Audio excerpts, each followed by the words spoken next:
Okay, there's one more thing I want to talk about with gas laws, and this is what we call a Charles's law plot.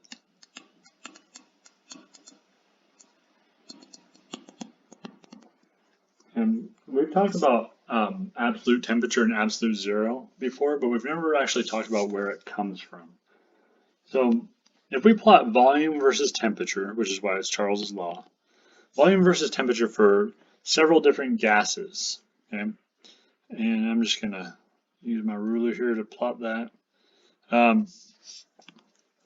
What we find is, we have a nice straight line.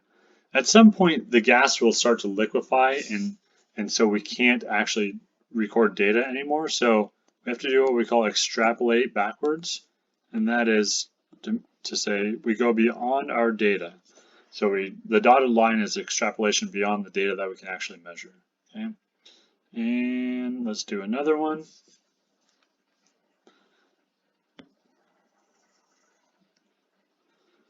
So let's extrapolate backwards.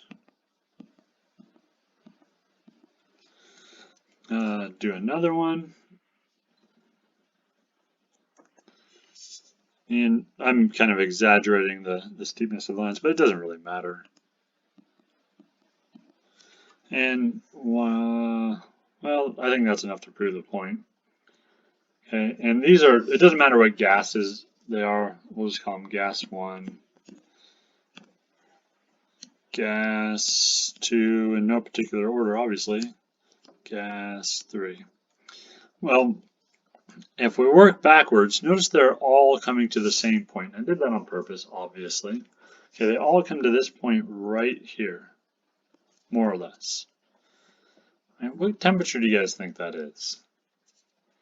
I heard somebody say negative 273 degrees Celsius. Or maybe, if we want to be really exact, 0.15 degrees Celsius. And what is that? That is 0 Kelvin. Okay? So that is how 0 Kelvin was originally, I guess you could say the idea was originally hit upon, is that the gases shrink down to 0 volume, theoretically, at 0 Kelvin. Although we can't get there because the gases liquefy. But that's why we extrapolate backwards. Anyway, that's it for now.